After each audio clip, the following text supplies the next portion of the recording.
Hari ini Bapak akan berbagi fakta unik tentang jenazah Ratu Elizabeth II. Apanya yang unik? Jenazah diletakkan dalam sebuah ruangan, bukan di tanah.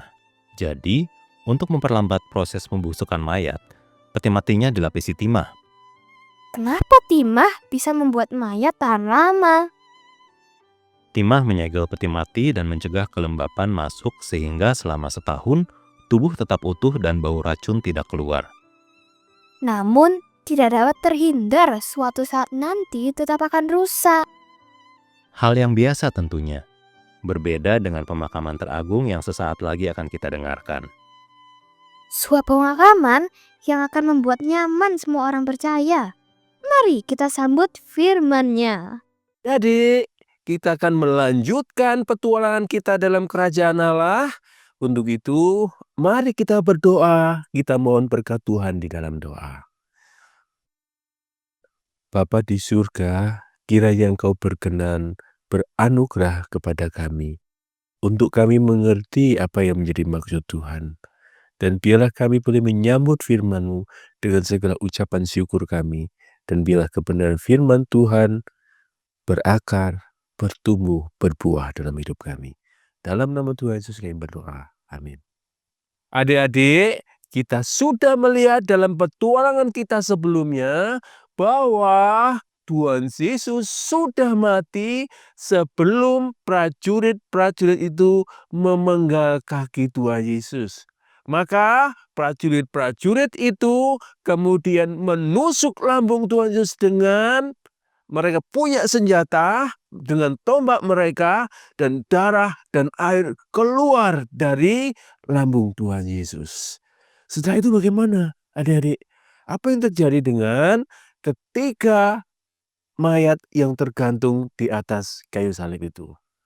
Di saat itu ternyata adik-adik ada seorang murid dari Tuhan Yesus yang bernama Yusuf Arimatia.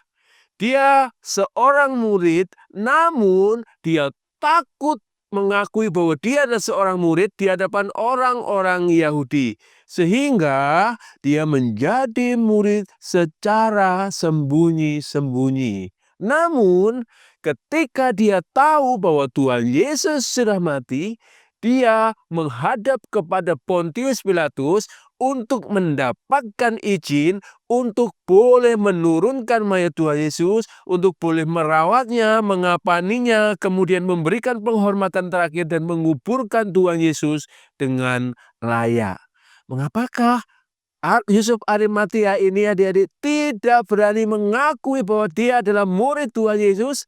Ya, kalau dia mengakui, tentu dia akan dikucilkan oleh orang-orang Yahudi. Adik-adik, selain Yusuf Arimatia, ternyata ada seorang murid yang lain yang juga tidak berani mengakui dengan terus terang bahwa dia adalah murid Tuhan Yesus. Murid ini pernah datang malam-malam kepada Tuhan Yesus. Kemudian dia bertanya kepada Tuhan Yesus, siapakah dia? Dia adalah Nikodemus, adik-adik. Ketika dia tahu bahwa Yusuf Arimatia sudah menurunkan mayat Tuhan Yesus, dia pun kemudian datang dan membawa 50 kati campuran minyak mur dan minyak gaharu. Itu untuk mengurapi mayat menurut adat istiadat orang Yahudi. 50 kati itu kurang lebih 30 kilo, cukup banyak adik-adik. Nah, apakah kita akan menjadi heran? Mengapa kedua orang ini yang dulunya adalah orang-orang yang mengikut Tuhan Yesus dengan sembunyi-sembunyi, tetapi sekarang mereka berani menyatakan kasih mereka kepada Tuhan Yesus? Mengapa adik-adik? Bukankah lebih mudah bagi mereka untuk tidak berbuat apa-apa, untuk tidak mengatakan apa-apa bahwa mereka adalah murid-murid Tuhan Yesus? Tetapi tidak. Mereka dengan berani menurunkan mayat Tuhan Yesus, mereka menyatakan bahwa dia mengasihi Tuhan Yesus. Dengan berani datang membawa minyak mur, membawa minyak gaharu untuk mengurapi Tuhan Yesus. Untuk apa? Untuk menyatakan bahwa mereka mengasihi Tuhan Yesus. Mengapa mereka berani melakukan itu, adik-adik? Mereka berani melakukan itu karena mereka didorong oleh kasih Tuhan Yesus. Kasih Tuhan Yesus ada dalam hati mereka, sehingga mereka tidak mempedulikan lagi omongan orang, tapi mereka mau menyatakan kasih mereka kepada Tuhan Yesus. Mereka tidak peduli apa pendapat orang, yang penting mereka boleh menyatakan penghormatan mereka kepada Tuhan Yesus. Sekali lagi, itu semua karena kasih Tuhan Yesus.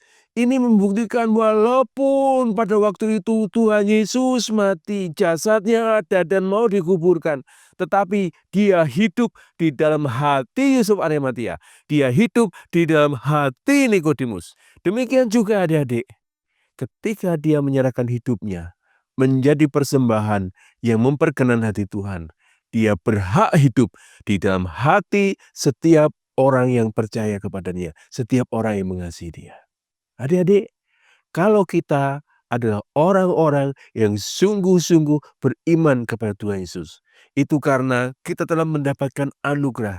Seperti Yusuf Arimatia, seperti Nikodemus, mereka mendapatkan anugerah sehingga mereka boleh melihat kasih Tuhan Yesus, dan didorong oleh kasih Tuhan Yesus, mereka berani menjadi saksi. Demikian seharusnya kita. Didorong oleh kasih Tuhan Yesus, kita seharusnya menjadi saksi yang menyatakan bahwa hanya Tuhan Yesus Kristuslah menjadi satu-satunya Tuhan dan Juru Selamat. Dialah pengantara yang sejati antara manusia berdosa dengan Bapa di surga. Oleh kasih Tuhan semata kita beroleh pendamaian. Dan oleh kasih Tuhan kita didorong untuk menjadi saksi dari pendamaian itu.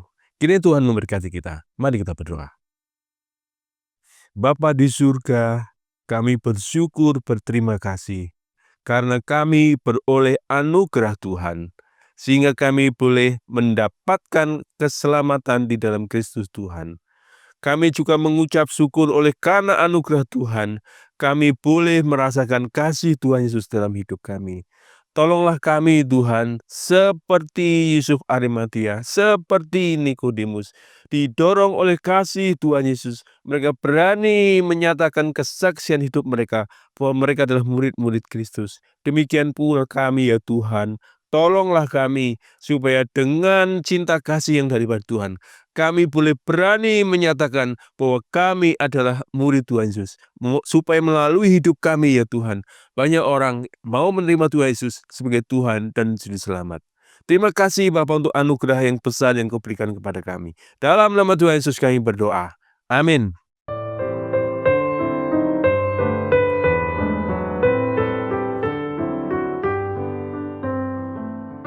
Saat ini, sekali lagi kita akan terpesona menyaksikan Allah menggenapi janjinya. Bagaimana caranya? Dalam kedaulatannya, Allah menyisakan orang-orang terhormat yang menjadi murid Yesus secara tersembunyi, sehingga kebangkitannya tampak semakin agung.